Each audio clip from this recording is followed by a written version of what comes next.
नमस्कार मंडळी, आज मी तुमच्यासाठी घेऊन आले आहे अगदी सोप्या पद्धतीने बनवलेली चवीला एकदम मस्त तोंडात टाकताच विरघळणारी ज्वारीच्या पिठाची सुकडी.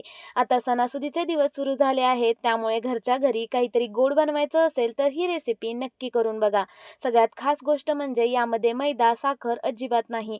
सगळ्यात पहिलं तर साहित्य पाहूया. मी इथं 1.5 वाटी ज्वारीचं पीठ घेतलं आहे. 1 वाटी घरचं देशी तूप घेतलं आहे. सर्व जिन्नस एकाच वाटीने मोजून घ्यायचे, म्हणजे अगदी पहिल्याच प्रयत्नात तुम्ही ही मिठाई परफेक्ट बनवाल. त्याच वाटीने 1 वाटी किसलेला गूळ घेतला आहे. 1 वाटी डेसिकेटेड कोकोनट घेतला आहे. डेसिकेटेड कोकोनट नसेल तर सुकं खोबरं किसून वापरलं तरीही चालेल. सुकडी एकदम रवाळ बनवण्यासाठी 8 ते 10 चमचे दूध, त्याचबरोबर सजावटीसाठी बदामाचे असे काप करून घेतले आहेत. 1 चमचा खसखस पण घेतले आहे. बदाम व खसखस ऑप्शनल आहेत, फक्त सजावटीसाठी मी इथं वापरले आहेत. चवीसाठी 1 चमचा वेलची पूड घ्यायची. आता गॅसवर कढई गरम करून 1 वाटी तूप कढईत घालायचं. तूप गरम झालं की घेतलेलं ज्वारीचं पीठ त्यात घालायचं.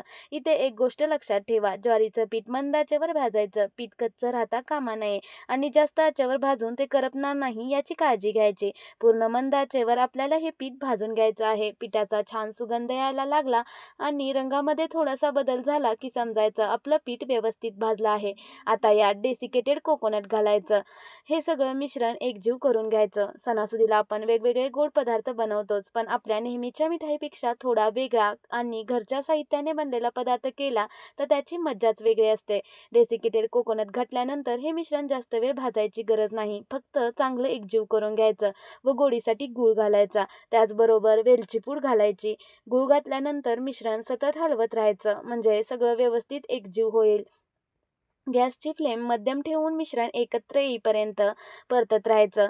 सगळ्यात शेवटी ज्वारीची सुकडी रवाळ दाणेदार बनवण्यासाठी 8 ते 10 चमचे यामध्ये दूध घालायचं. नॉर्मल रूम टेम्परेचरचं दूध वापरायचं व पटकन चांगलं मिक्स करून घ्यायचं. दूध वापरल्याने सुकडी तोंडात टाकताच विरघळते व जिभेवरती चिकटत नाही, त्यामुळे ही शेवटची स्टेप चुकवू नका.